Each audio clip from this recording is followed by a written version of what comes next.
Account 2, The Visited Farm.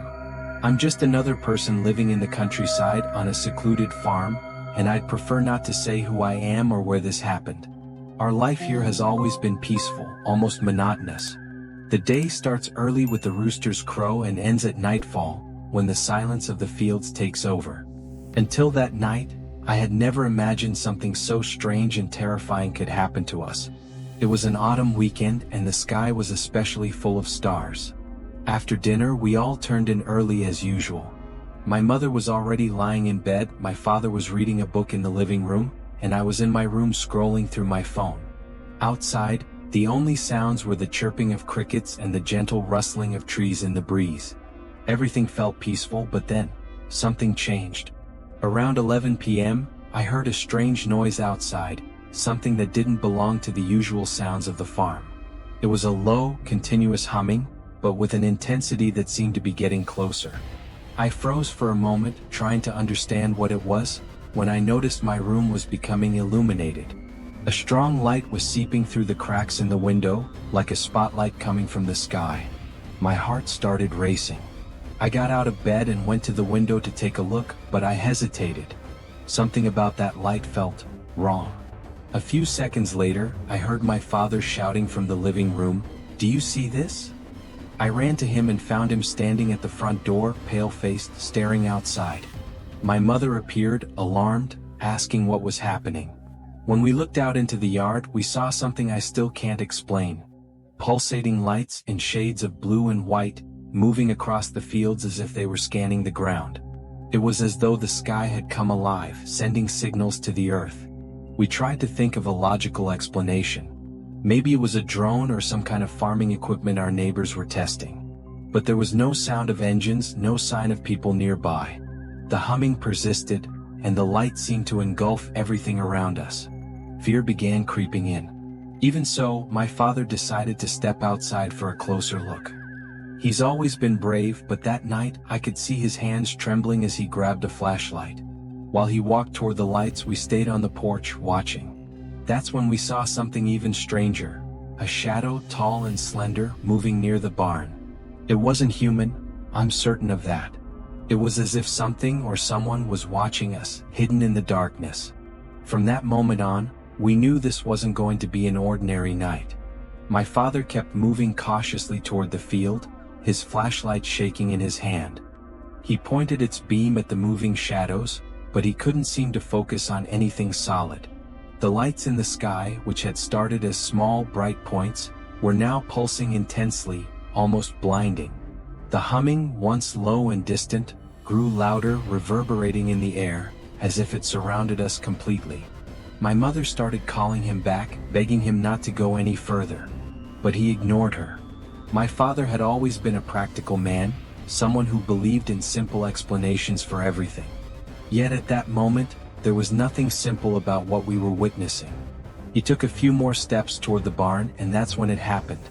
The light in the sky, which had seemed stationary until then, suddenly descended as if it were falling straight toward the field. Everything around us was flooded with a bluish glow so intense it was almost impossible to look at directly. It was as if time slowed down for a moment. I couldn't move my legs, as if something was holding me in place. My mother gripped my arm tightly, but before she could scream, the light vanished as quickly as it had appeared. When I looked again, my father was gone. He had disappeared. The field was empty, with no sign of him or the shadows we had seen moving earlier.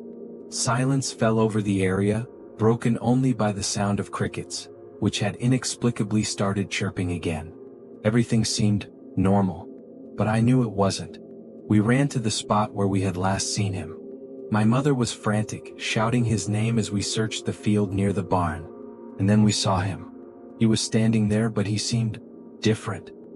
He was motionless, staring at the sky, with a blank expression on his face, as if he didn't know where he was. As we got closer, he turned to look at us, but his eyes were strange, unfocused, like he was in a trance. My mother hugged him, but he didn't react. It was only after a few minutes that he finally muttered something I'll never forget. "They were here, they saw me." We asked him what he meant, but he just shook his head as if he couldn't explain. That's when I noticed the marks on his arm. 3 small dots, perfectly aligned as though made by a machine. He said they didn't hurt, but those marks never faded. After we helped him back to the house, he told us he only remembered a light and the sensation of being pulled out of himself.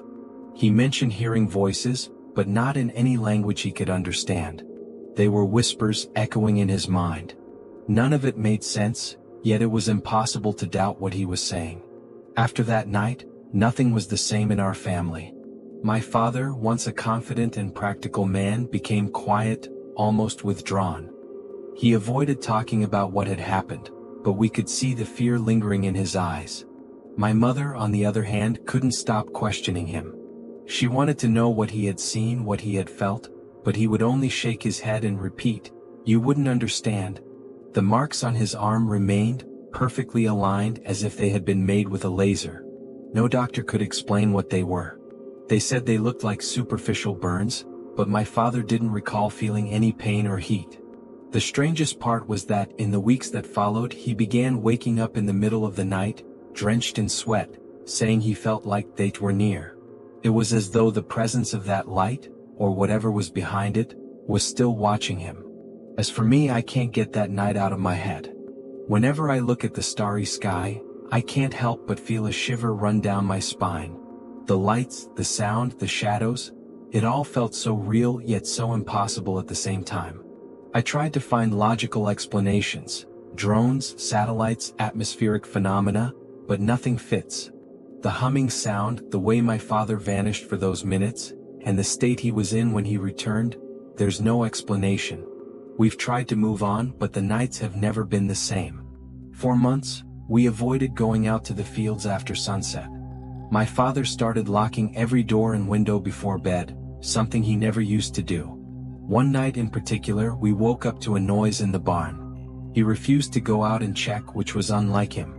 All he said was, "If it's what I think it is, there's nothing we can do." Perhaps the most unsettling part is the silence that followed.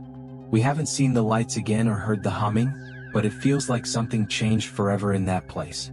The fields, which once felt full of life and energy, now feel empty, as though something drained all their vitality. Even the animals began acting strangely, avoiding certain parts of the farm. To this day, we don't know what really happened that night. My father avoids the topic, my mother pretends it was just a bad dream, but I know what I saw. And sometimes when I'm alone in the field, I still feel like I'm being watched. It's a feeling I can't explain, but it makes me glance over my shoulder, expecting something. Deep down, I think we all know we were visited, and that one day they might come back.